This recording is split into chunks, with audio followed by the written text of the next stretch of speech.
First at 6, a cross-country train ride to assassinate the president. According to federal authorities tonight, the trip went straight through Chicago. Tonight, NBC5 investigates the weaponry carried by President Trump's accused attempted shooter as he walked through Chicago's Union Station and the Chicago lore that he wrote down as he traveled. We've got more on Cole Allen tonight from our investigative reporter Chuck Goudie, who joins us now with the late details. Chuck? Stephen Allison, less than a week ago, Cole Allen was Chicago-bound and armed to the teeth. According to federal law enforcement, after changing trains at Union Station, Allen got to his Washington, D.C. hotel, and they say took a selfie decked out with guns and knives. Minutes later, authorities say his cross-country odyssey was about to end with an attack on President Trump and members of his cabinet attending the White House Correspondents' Dinner in the same hotel.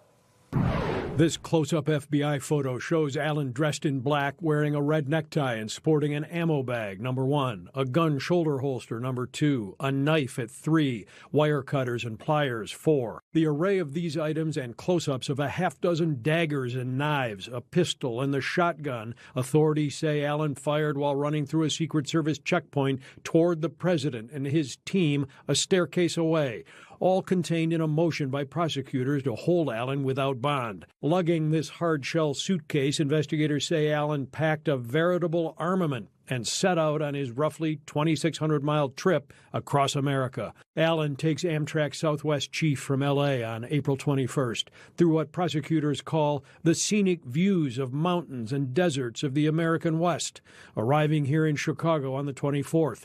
He is said to have kept a diary on the 4-day trip, sounding more like a travel writer than an assassin in waiting.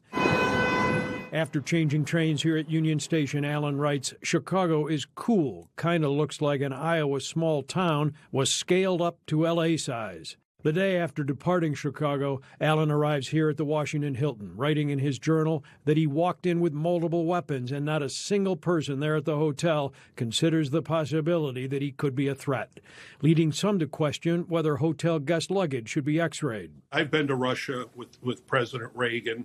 I know how they do business there, and I don't think that's the way we want to do business here if we don't have to.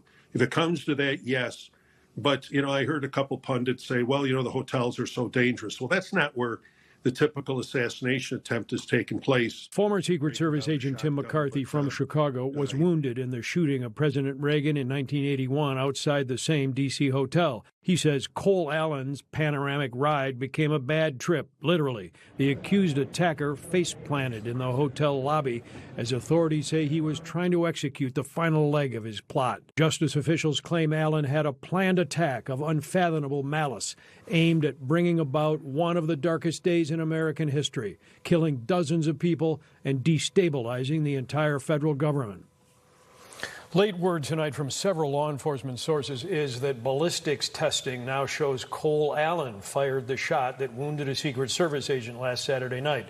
Allen's detention hearing is tomorrow in D.C., but in a new filing now, his attorney claims that Allen has been fully restrained in a locked cage and can't meet with lawyers.